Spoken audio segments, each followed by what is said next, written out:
Hola a todos, buenas noches. Muchas gracias por acompañarnos el día de hoy en este webinar, luego de un fin de semana largo que definitivamente fue uno de los más movidos en temas político-económicos.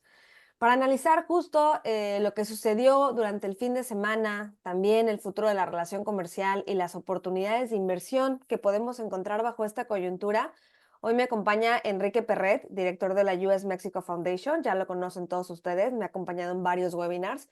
Y también está hoy aquí Andrés Maza, CIO de GBM, a quien también ya conocen perfectamente. Antes de iniciar con la conversación, les recuerdo que vamos a estar tomando sus preguntas a lo largo del webinar. Tienen un icono en su pantalla de Zoom donde pueden ir escribiéndolas y yo las voy a ir tomando conforme vayamos avanzando. También recordarles que este webinar queda grabado en nuestra página de GBM por si lo quieren consultar posteriormente o compartir. Bueno, dando una pequeña introducción, como saben, Trump anunció el sábado nuevas tarifas en contra de México y Canadá del 25%, pero también en contra de China de un 10% adicional a las que ya tiene. Después de un par de días que como saben, fueron cardíacos, tanto el gobierno de México como el de Canadá lograron que Trump decidiera pausar la aplicación de estos aranceles durante un mes, esto es hasta el 4 de marzo, a cambio de ciertos compromisos en materia de seguridad fronteriza, principalmente.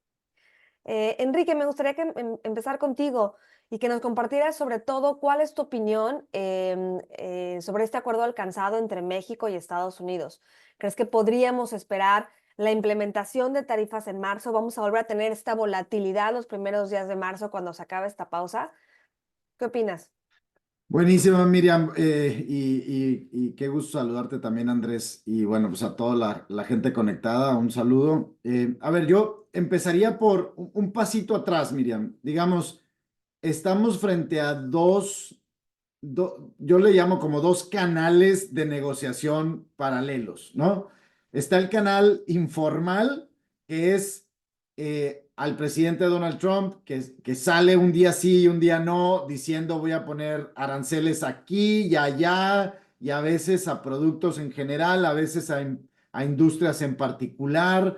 Pero ese es un canal como más informal que él utiliza como herramienta, creo que ya todo el mundo lo sabemos, él utiliza como herramienta de negociación frente a otras temáticas, ¿ok?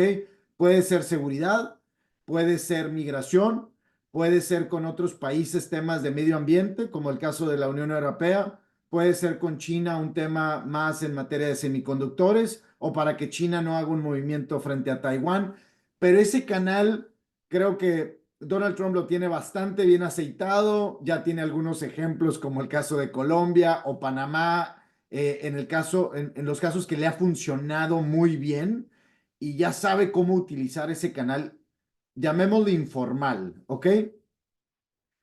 Pero luego también está el canal formal, que no hay que olvidarnos de eso. El presidente Donald Trump, el primer día de su mandato, cuando toma la investidura, el día 20 de enero, en la noche firma una orden ejecutiva en donde mandata a su gabinete, principalmente a USTR, a Commerce, a Treasury y a Defensa, entre otros, a hacer ciertos análisis y a utilizar ciertos instrumentos ya, digamos, del propio gobierno para temas de materia de déficit, en materia de, por ejemplo, el uso de aranceles pasados a China, de qué eficiencia tuvieron en el mercado de Estados Unidos, cómo está China utilizando otros mercados para llegar al mercado de Estados Unidos, en la consulta pública frente a la revisión del USMCA.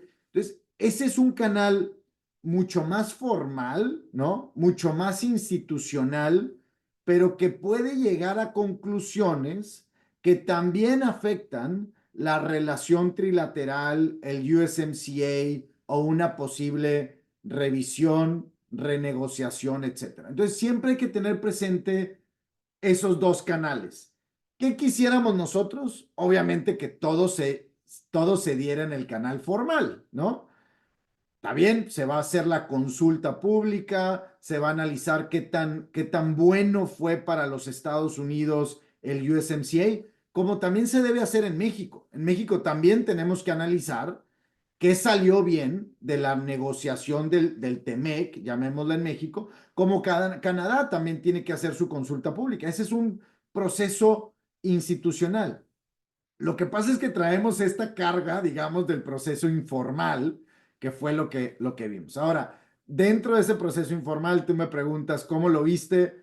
Pues yo lo vi bien, o sea, digo, me gustó la respuesta del gobierno mexicano, me gustó la respuesta de Donald Trump, me gustaron, digo, también creo que a todos nos debe de gustar un poco la iniciativa de, pues, tratar de cooperar con Estados Unidos en temas de delincuencia organizada, en temas de narcotráfico, en temas de seguridad fronteriza, en temas del envío de fentanilo, en temas también del envío de armas de Estados Unidos hacia México.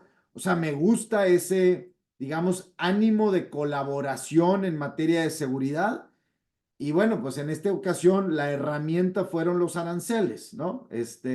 Ojalá y no hubieran sido los aranceles, ojalá hubiera habido un ánimo de cooperación, digamos, una mesa de diálogo de seguridad. Pero bueno, si digamos el aceite fue los aranceles para que eso se diera, pues me gusta. Pero como tú bien dices, lo malo del caso no es, a lo mejor es una victoria temporal. Lo malo del tema es que pues ya estamos frente a una incertidumbre de qué va a suceder el 4 de marzo. Si no es que antes, Miriam, porque pues puede pasar algo en el marco de ese mes que Donald Trump un día se levante y diga, sentimos, los Estados Unidos sienten que México no está cooperando y entonces pues regresan los aranceles. Ese es el tema de la informalidad de ese canal. O vaya, es que puede suceder mil cosas, ¿no? Y por último, y con eso cierro esta parte, la incertidumbre también es muy mala, ¿no? No sé si tan mala como los aranceles, pero va a haber un momento de la relación que si la incertidumbre prevalece a lo largo del tiempo, créeme que van a empezar voces a decir, ¿sabes qué? Prefiero aranceles del 10%, pero con una seguridad de largo plazo, a vivir mucho tiempo en la incertidumbre. La incertidumbre pausa proyectos, la incertidumbre no permite que los inversionistas hagan un análisis certero de su productividad, de eficiencia, y la incertidumbre hace que otros mercados aprovechen ese momento. ¿Ok? Perdón, por último, ahora, también lo positivo también de todo esto. Hay dos cosas que yo veo muy positivas. A lo mejor hay más, pero dos cosas a resaltar. Uno es que yo nunca había visto en los últimos años un análisis tan profundo de lo que México significa para Estados Unidos en materia comercial. O sea, desde un Larry Summers salió a defender la relación México-Estados Unidos hasta republicanos, demócratas, institutos, think tanks, universidades, empresas. Entonces, también ese momentum no lo habíamos tenido. Hay que aprovechar ese momento. Estamos en un spotlight, ¿ok? Y lo segundo es que, pues, China sí terminó con aranceles. Y algo, digo, si todos los que hemos hablado del momentum, del nearshoring, etcétera, si Canadá y México no terminaron con aranceles, pero China sí, y China va a poner aranceles a Estados Unidos, y esa relación China-Estados Unidos de enemistad o de adversariedad se va a profundizar, México también puede sacar mucho provecho de eso. Y más aún, si Estados Unidos empieza un proceso de aranceles con Europa o con otros países, eh, creo que México también puede sacar provecho de eso. De acuerdo. Sí, yo coincido contigo. Creo que yo me voy a ir un poco más a lo negativo que vimos de lo que pasó este fin de semana, es que justo a pesar de que no hubieron tarifas, estamos en una pausa, ¿no? Y esa pausa lo que nos hace es tener incertidumbre para finales de marzo. Y luego, además, también como comentabas, estas investigaciones que existen o que ordenó Trump del primer día como orden ejecutivo, órdenes ejecutivas, donde decía vamos a investigar estos 23 temas, en donde más o menos lo que yo estuve investigando, 6 tienen que ver con México.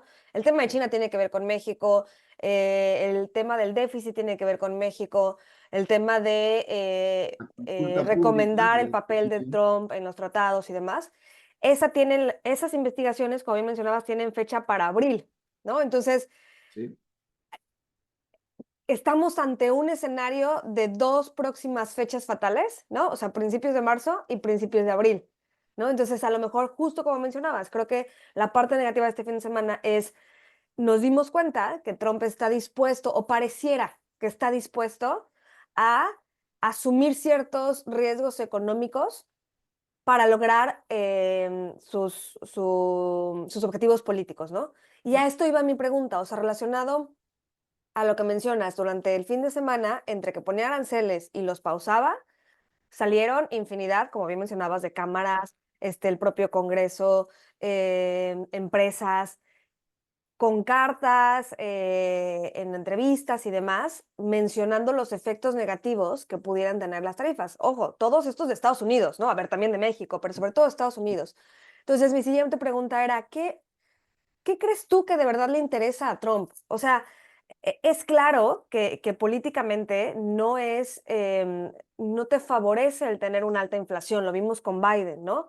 Pero todas sí. estas medidas que está proponiendo, en específico aranceles, y los de migración también, generan un efecto inflacionario. Entonces, por ejemplo, yo como economista y que he leído a mis colegas, en nuestra cabeza es económicamente no hacen sentido estas medidas, entonces es una amenaza no creíble.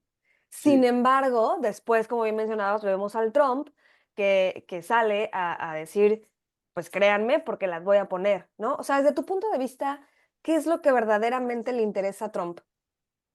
Mira, a ver, varios temas. Lo primero es que yo creo que sí hay que creerle a las amenazas de Trump. Esta vez no se dieron, pero lo que estamos viendo en Estados Unidos de otro tipo de amenazas que no tienen nada que ver con México o con el mundo, temas internos, desaparición de instituciones, el quitar cosas, o sea, son amenazas que en la lógica económica tampoco hacen sentido. O sea, desaparecer USAID como un mecanismo de inserción en el mundo de Estados Unidos, de soft power, de participación de Estados Unidos a través de diferentes instituciones, programas, proyectos, no hace sentido y sin embargo lo están eliminando. Entonces, no todo es lógica económica con Donald Trump, ¿ok?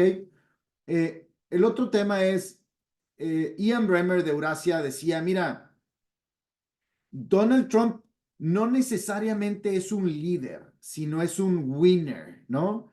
Él se percibe a sí mismo como un ganador y va a hacer absolutamente todo para ganar, ¿ok? En todos estos escenarios, con Colombia, con México, con Canadá, con China, con todo, sí Donald Trump como figura presidencial, sí está viéndose como un ganador, ¿no? Lo que pasa es que en el caso de México también estamos viendo que México ganó en esto, pero en Estados Unidos se percibe a Donald Trump ganando, ¿no? Él consiguió lo que quería. ¿Qué quería Donald Trump? Detener el fentanilo. Y hasta hoy hay eh, de parte del gobierno mexicano y de su presidenta, hay un compromiso no simbólico. Alguien me preguntaba, no, es que son acuerdos simbólicos. No son acuerdos simbólicos. O sea, mandar 10,000 elementos, soldados mexicanos a la frontera, no es simbólico. Es un compromiso bastante grande que seguramente, pues no es como que los va a mandar 2 días y luego los va a retirar. Obviamente Estados Unidos va a estar vigilando y viendo que eso se cumpla, como también nosotros podemos vigilar que ellos cumplan sus compromisos. Entonces, Donald Trump tiene muchas otras formas de ganar más allá de la lógica económica, ¿ok? Si algo estamos ciertos, no solamente de la administración republicana, sino también de la demócrata, lo vimos en el CHIPS Act, lo vimos en el Inflation Reduction Act, es que Estados Unidos está dispuesto a gastar mucho más en algunos productos, bienes y servicios con tal de ganar seguridad nacional. Con tal de competir con China, estamos dispuestos a producir semiconductores en Arizona que nos costarían mucho más baratos producirlos en Taiwán. Estamos dispuestos a ponerle aranceles a productos chinos que sabemos que son los únicos que nos los pueden vender con tal de desarrollar una producción y una industria en Estados Unidos.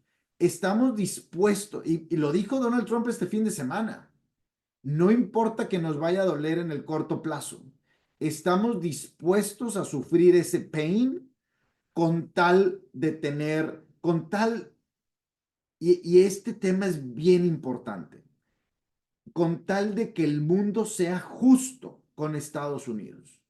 Estados Unidos hoy ve a todo el mundo, no todo Estados Unidos, pero esta administración, y yo te diría que a lo mejor el 50 o 60% de la población de Estados Unidos, hoy tiene la certeza de que las últimas 3 décadas el mundo ha sido injusto con Estados Unidos, que Estados Unidos les abrió las puertas, les abrió la globalización. Estados Unidos fue el que propuso que China entrara a la OMC. Estados Unidos fue el que subsidió al NATO. Estados Unidos fue el que envió millones y millones y billones y trillones de dólares al mundo, y el mundo ha sido injusto con él. Entonces, bajo esa mentalidad, la lógica económica queda en segundo plano, miren. Y creo que eso lo tenemos que tener muy claro. Ya los argumentos de esa lógica económica de decir es que 12 millones de trabajadores en Estados Unidos dependen de la relación México-Estados Unidos, digo, Canadá-México, ya no se sostiene. Hoy es que Estados Unidos nos necesita. Bueno, ustedes vieron el tweet de Greg Abbott diciéndole a Trudeau, oye Trudeau, Canadá es 3 veces la economía de Canadá. Digo, Texas. Texas es 3 veces la economía de Canadá. Es así como, güey, no los necesitamos, ¿no? Y no estoy diciendo con esto que no nos necesitan y que no, o sea, creo que la expresión del mercado, al menos frente a México, de cuando se iban a imponer aranceles a cuando no se impusieron, el mercado mismo de los Estados Unidos tuvo una reacción, ¿no? Muy positiva hacia cuando ya no se impusieron. Eh, pero no nos quedemos con que la lógica económica va a prevalecer, porque sería un error. Sería subestimar el poder y el poder de acción de Donald Trump. De acuerdo. Oye, justo en esto que mencionabas, hay aquí una pregunta. ¿Sigue teniendo sentido hablar de nearshoring en este nuevo contexto? O sea, justo mencionabas, ¿no? Que estas tarifas que no le puso tarifas a México, pero sí le puso tarifas a China y fue un 10% adicional a las tarifas que ya tienen puestas sobre ellos, 60% en el caso de algunos bienes, ¿no? Entonces, digo, la pregunta que nos hacen es si sigue teniendo sentido hablar de nearshoring, ¿no? Dado el contexto actual. Mira, tiene todo el sentido hablar de nearshoring, pero antes de hablar de nearshoring, tenemos que hablar de reshoring. Estados Unidos va a ser el país con mayor inversión extranjera directa del mundo. Es a donde se van a relocalizar la mayor cantidad de cadenas de suministro. Y esto no es nuevo, o sea, esto no es por Trump, esto ya venía sucediendo, ¿no? Por incentivos fiscales, por temas de energía, por temas de muchos temas, todo el tema de inteligencia artificial, los data centers, todo eso va a jalar muchísima relocalización que le podemos llamar reshoring.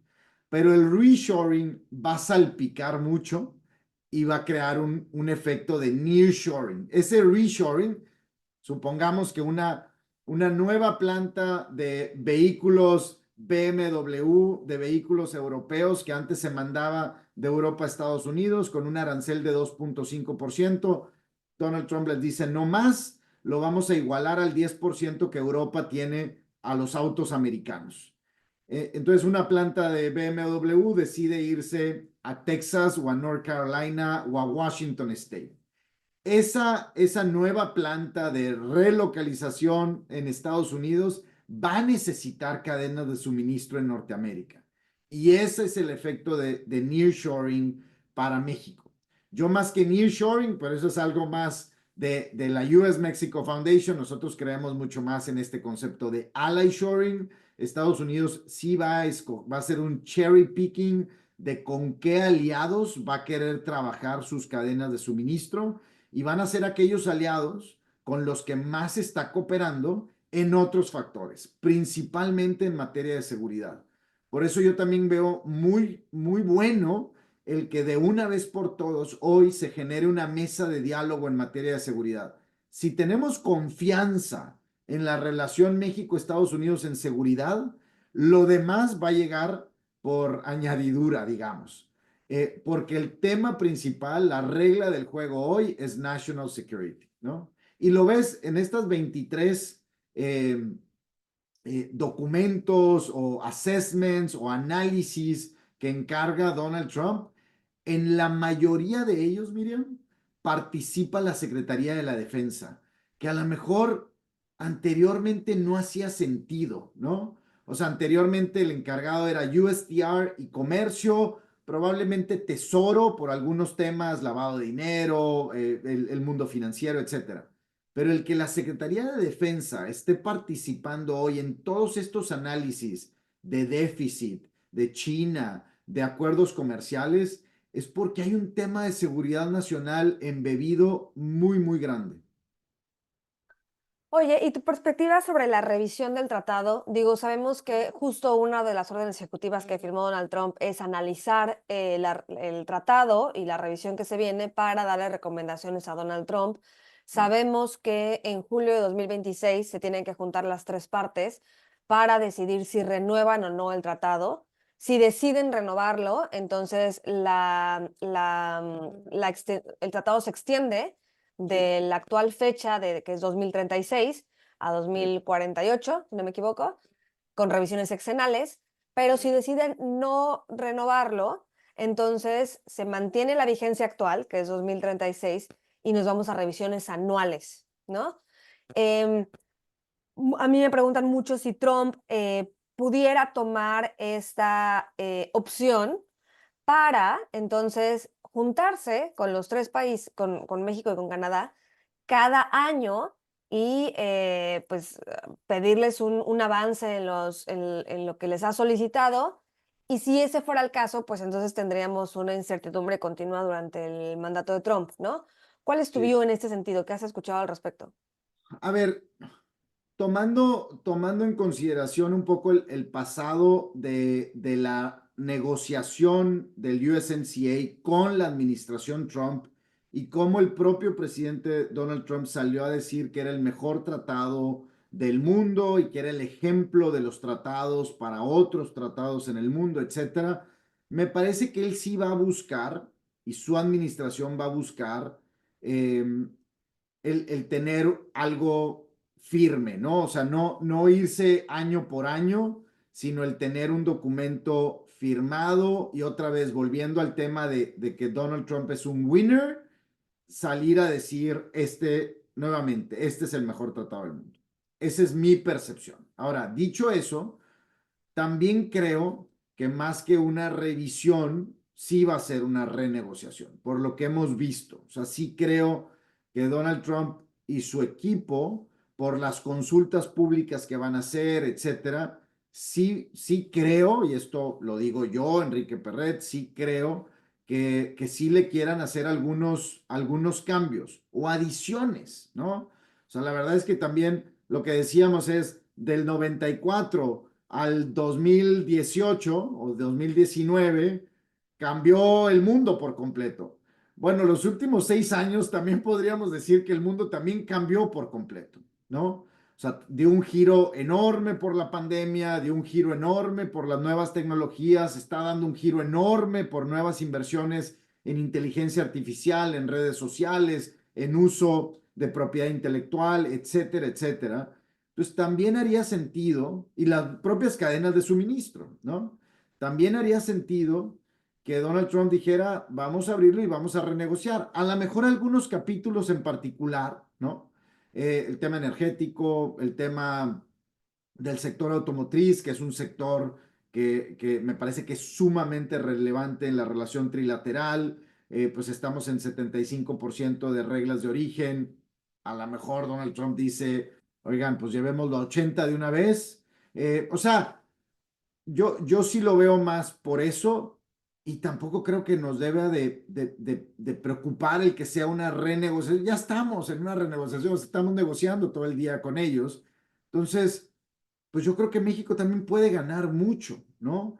En volver a salir y decir, aquí está un acuerdo renovado, aquí está un nuevo acuerdo mucho mejor que el anterior. Ojalá y ese sea el caso.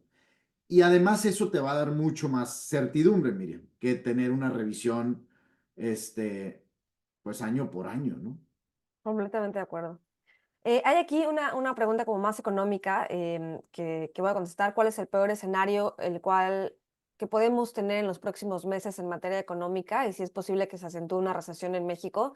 Digo, creo que actualmente la mayoría de los analistas, incluyéndonos, estamos esperando una desaceleración este año. Nosotros en específico traemos un crecimiento económico para este año de 1%, que se compara con el 1,5% que tuvimos en 2024.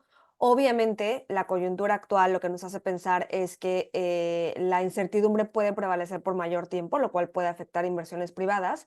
Y eso nos lleva al rango bajo nuestro estimado, que tenemos un rango entre 0,5 y 1,5, con el escenario central de 1% que te comentaba. Entonces, esta incertidumbre nos pudiera llevar al rango bajo.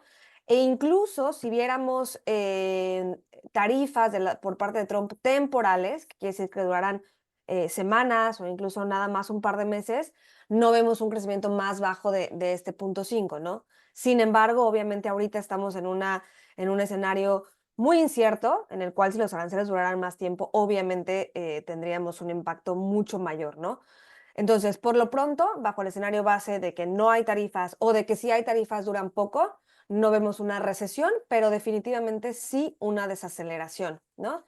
Y la voy a relacionar un poco con otra que tenemos aquí sobre si México respondiera a los aranceles de Estados Unidos, cuáles podrían ser las implicaciones económicas. Obviamente, para un país poner aranceles, cualquiera que sea el país, tiene implicación inflacionaria, ¿no? O sea, de hecho, ese es el argumento en Estados Unidos. Si pone tarifas de 25%, los bienes que importe van a ser más caros y entonces tiene un efecto inflacionario. Lo mismo pasaría para México, pero creo que aquí el escenario de que México respondiera, y corrígeme si me equivoco, Enrique, es que puede responder México, pero en productos muy en específico, ¿no? Productos específicos donde no afecte la balanza comercial, pero que sí puedan afectar a Trump políticamente, ¿no? Como algunos agrícolas, o por ejemplo, he escuchado mucho del whisky, ¿no? También, que parece que es como de Bueno, Texas, que es un grupo importante político para Trump, ¿no? sí, y es algo que ya ha hecho México en otros Exacto. casos, ¿no? O sea, en la administración del presidente Obama, por ejemplo, Estados Unidos implementó unas medidas, si no mal recuerdo, era para autotransporte de carga mexicano que no podía entrar a los Estados Unidos cuando el acuerdo ya lo preveía. Y México impuso cierta, le llaman el carrusel, ¿no? Porque además le impones durante 3 meses a un producto y luego le das vuelta y el producto que sigue. Y los productores de Estados Unidos no saben cuándo les va a tocar a ellos, entonces están con la incertidumbre de, pues si el próximo mes a mí me va a tocar los aranceles de México y me van a afectar. Entonces, políticamente, esos condados o esos distritos actúan a través de sus representantes y sus representantes hacen una presión política en Washington. La verdad es que México históricamente ha sido muy eficiente y muy efectivo en la implementación de aranceles cuando hay un efecto retaliatorio, cuando no le queda de otra, Miriam, ¿no? La verdad es que yo creo que aquí, y vaya, yo no tuve la oportunidad de ver cuál era el plan B que la presidenta dijo, pues estamos listos con un plan B de implementar, si, en el caso de que Estados Unidos sí decide imponer los aranceles. Yo soy más de la idea, por la propia integración de México y Estados Unidos en las cadenas de suministro, si tú le pones un arancel, o sea, imagínate que Estados Unidos le pone un arancel a todo, a un producto generalizado. Entonces México importa autopartes que luego van embebidas en el coche y luego tú mandas ya un coche ya más terminado, ellos le ponen arancel y luego tú le pones aranceles a la nueva coche importado y luego tú le cambias cosas y lo vuelves a importar. Siempre decimos que un auto antes de terminar viaja por nuestra frontera 8 o hasta 10 veces. Entonces le estás poniendo aranceles acumulados, digamos, y lo haces inviable porque el arancel va pues casi a las mismas empresas. Entonces, no, yo soy de la idea de no retaliar con aranceles, pero si lo tienes que hacer, lo tienes que hacer en esa forma. Y pues hay muchos productos, digamos, que no son parte de una cadena, sino que van al consumo mexicano, como decías, el whisky, el bourbon, hay temas de manzanas, hay mucho tema agrícola, granos, hay temas de nuez, hay muchas cosas pues que le puedes impactar a pequeños productores, pero que son muchos productores y que políticamente hacen una masa en un distrito, digamos, de Washington State o de Florida, y que entonces ellos van con su representante, diputado o senador y le dicen es que ya no sobrevivimos y así se va haciendo el cambio político. Ojalá y no tengamos que llegar a eso, ¿no? Ojalá y no tengamos que... Ahora, sí hay que recordar, y también este fin de semana por ahí salieron muchas gráficas sobre esto, el comercio de Estados Unidos, representado por su PIB, es solamente el 20%, un poquito menos del 20%, exportaciones, importaciones. De México es más del 60%. Entonces, México sí es un país, digamos, comerciante por naturaleza, ¿no? No que Estados Unidos no lo sea, también lo es. Lo que pasa es que la economía de Estados Unidos son 27 trillones de dólares y la de México es 1.7. Entonces, pues Estados Unidos tiene mucho más, la verdad. O sea, depende menos del comercio que nosotros. Y esa es una gran ventaja que tiene Estados Unidos. Canadá Ujú. creo que es el 50-55% también. Entonces, sí somos más dependientes de ese comercio, nos impacta más y hay que reconocerlo. O sea, sí estamos en una posición desfavorecida en ese sentido. Eh, y hay que tomar decisiones estratégicas en ese sentido. Y justo siguiendo en esta línea, hay que tomar decisiones estratégicas, Andrés. Em, ¿Qué hacemos? ¿Cuál fue la reacción de los mercados? Cuéntanos, después de este fin de semana que tuvimos tanto movimiento. ¿Y qué esperarías tú para el comportamiento de los mercados hacia adelante o en caso de que eventualmente se materialicen las tarifas? Claro, pues bueno, ya lo comentaron. Obviamente, lo que estamos viviendo ahorita es un entorno de mucho más incertidumbre, ¿no? Primero tuvimos el anuncio que ya se había además medio que preanunciado el viernes, ¿no? Con una declaración de Trump avisando que iban a poner tarifas. Esto se materializa el fin de semana y pues para cuando abre el tipo de cambio, o los mercados de tipo de cambio de monedas que fueron los primeros que abrieron durante el domingo, pues vimos el peso, pues tener una devaluación importante, alcanzando niveles de prácticamente 21.30, el dólar canadiense igual, pero también incluso vimos este impacto de manera más amplia, ¿no? A nivel mundial, el propio euro, por ejemplo, que necesariamente Europa, o no necesariamente Europa estaba todavía involucrada dentro de estas medidas, aunque bueno, ya también ha habido amenazas por ahí, y en general, pues prácticamente yo creo que no hay ninguna región del mundo que se pueda salvar de este tipo de medidas que en su momento pudiera querer aplicar el presidente Trump, pues reaccionaron de manera muy negativa, ¿no? Y luego después el lunes, aquí fue feriado, pero obviamente sí tuvimos los mercados abiertos en Estados Unidos, pues pudimos ver cómo la propia bolsa de Estados Unidos también reaccionó de manera muy negativa y esto pues anticipando de cierta manera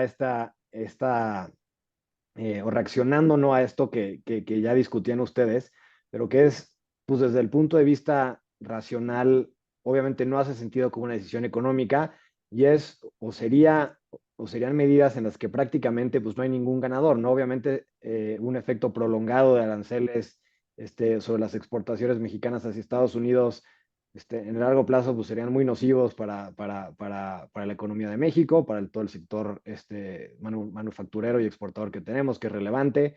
Ya explicabas tú lo que incluso un par de meses, ¿no? de estas tarifas podrían llegar a implicar en cuanto a crecimiento del corto plazo, pero sería negativo también para la economía de Estados Unidos, ¿no? Por los temas inflacionarios que ya mencionaron también, que pudieran llevar también a alguna desaceleración económica. El sector automotriz, que ya se ha discutido, creo que es un perfecto ejemplo de realmente la integración tan profunda que hay entre las cadenas de suministro de México y Estados Unidos, ¿no? No es simplemente una relación en la cual pues México produce un producto, se lo vende a Estados Unidos y ahí se acabó, sino que es algo que va mucho más profundamente entre los tres países, ¿no? Que conforman la región de Norteamérica.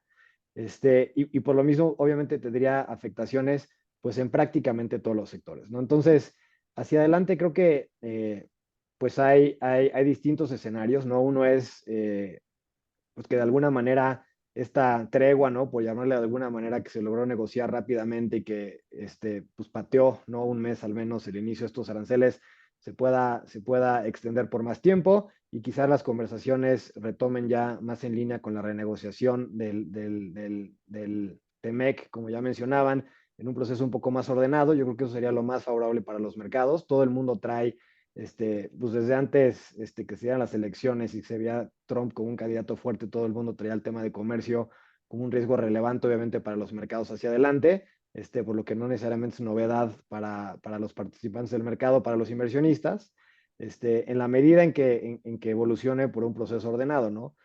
Otra alternativa es, pues como decía Enrique, creo, ¿no? Que pues, cualquier día de estos Trump se levanta con un cambio de opinión y dice, ¿saben qué? Pues ahí van las tarifas de regreso porque no estoy contento con el avance que ha hecho el gobierno o no confío en que están cumpliendo con su parte del acuerdo.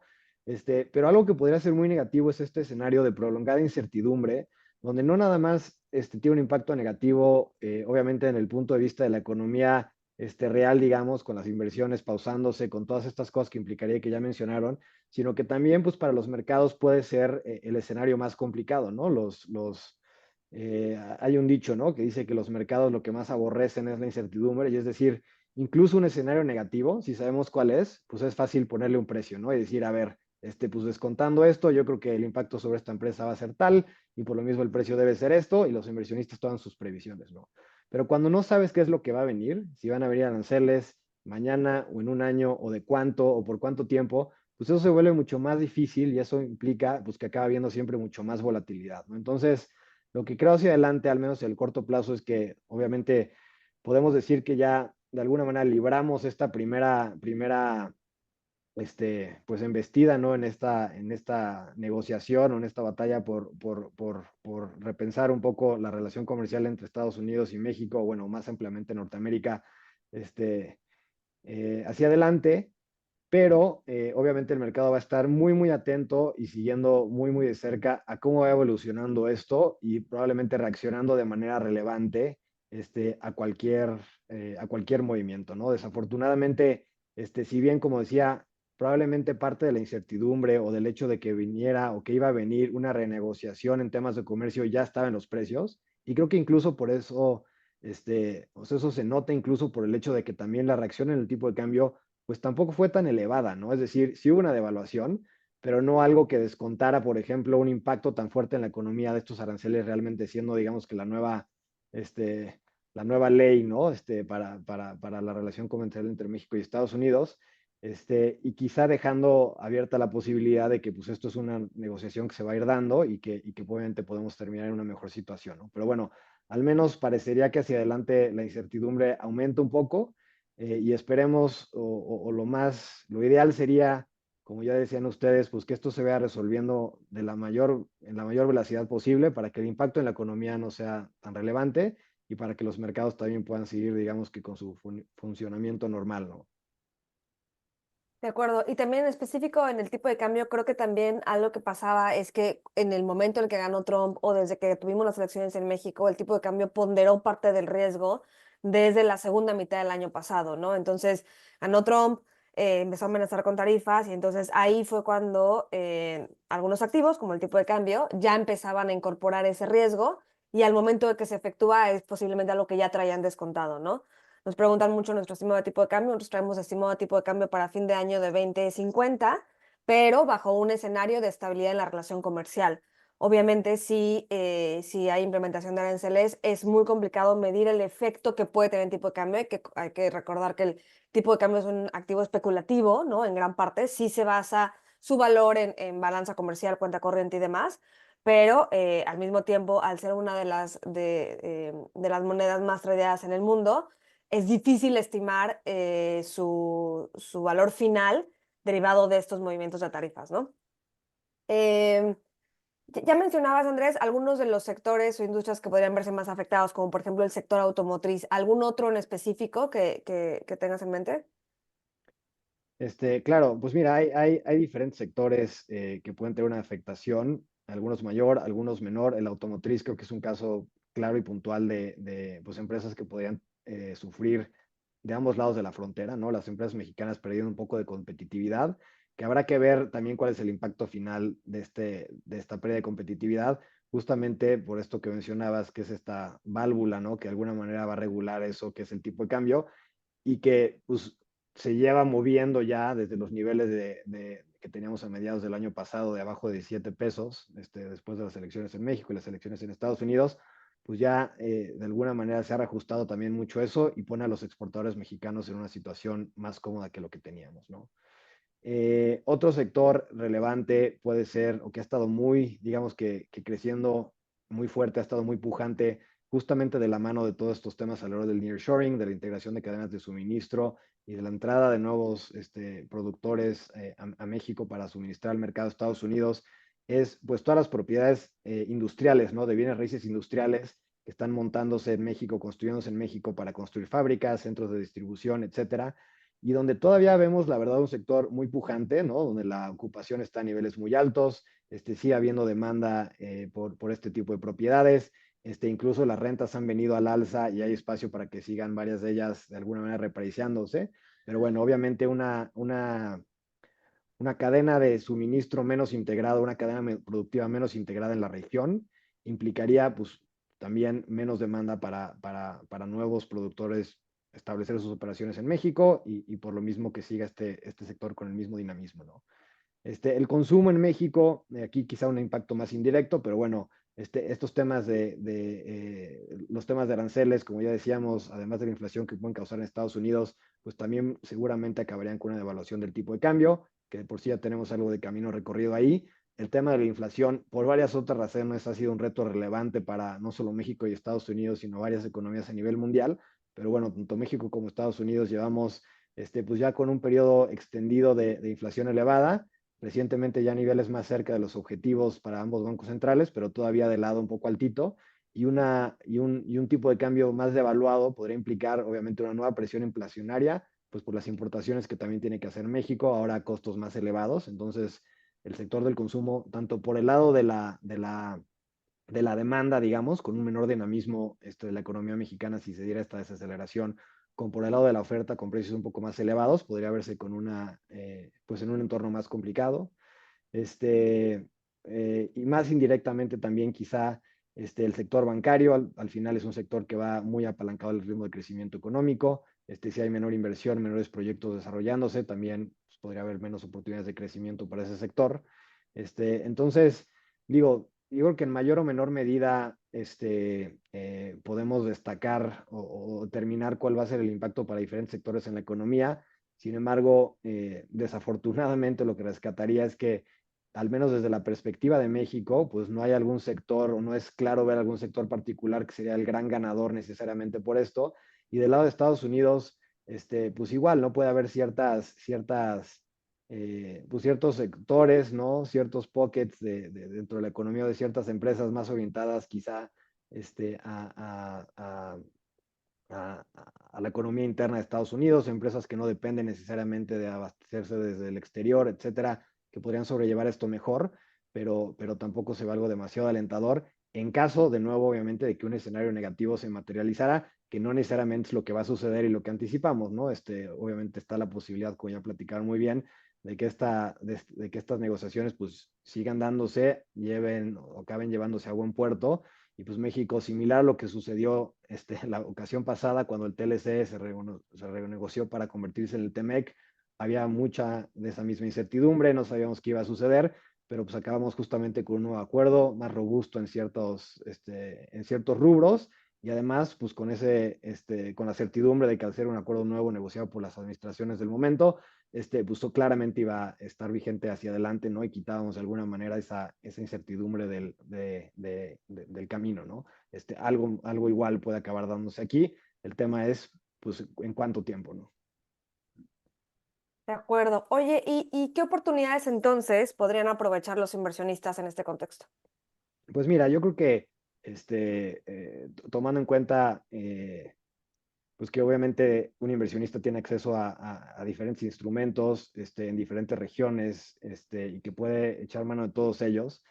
¿Qué es lo que veríamos en un entorno un poco más negativo hacia adelante? Pues bueno, seguramente un dólar fuerte, como ya vimos la reacción breve quizá, pero durante el domingo y el lunes, antes de que se revirtiera el anuncio de las tarifas o de los aranceles, este, un dólar más fuerte es lo que podríamos esperar hacia adelante. Ya se ha venido viendo ese movimiento no solo en el peso, sino en monedas de otros mercados emergentes, incluso otros mercados desarrollados también. Entonces, tener inversiones en moneda dura es una oportunidad que vale la pena aprovechar, que hemos venido recomendando pues desde hace, te diría hace ya varios meses, cuando veníamos donde más bien la discusión era el superpeso y si cuánto tiempo iba a durar la fortaleza del tipo de cambio, pues aprovechar siempre esas coyunturas para balancear un portafolio y tener acceso a monedas fuertes como el dólar.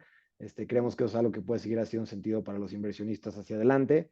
Este, eh, eh, Evitar, ¿no? Los sectores o las empresas que están que son más sensibles a lo que pueda suceder el día de mañana con estos nuevos aranceles. Ya mencionaba algunos sectores tanto en México como en Estados Unidos, ¿no? La propia industria automotriz de Estados Unidos, no nada más los productores mexicanos, probablemente perdería competitividad, entonces quizá las de otras regiones la ganarían en comparación, ¿no? Que no estarían tan afectadas por la producción en Norteamérica.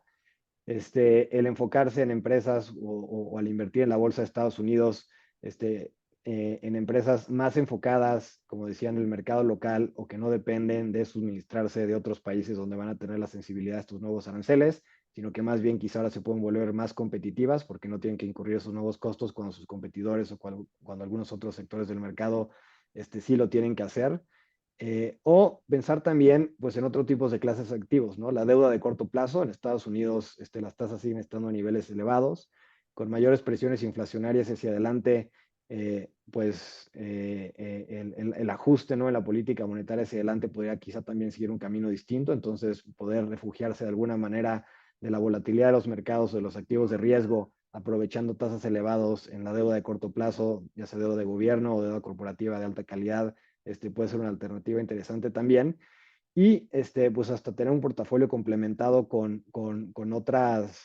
otros tipos de activos un poco más alternativos, como puede ser el oro, por ejemplo, que hemos visto que ha tenido un desempeño fuerte recientemente y que si bien en el corto plazo, pues a veces también es un activo volátil, en periodos más largos ha probado ser un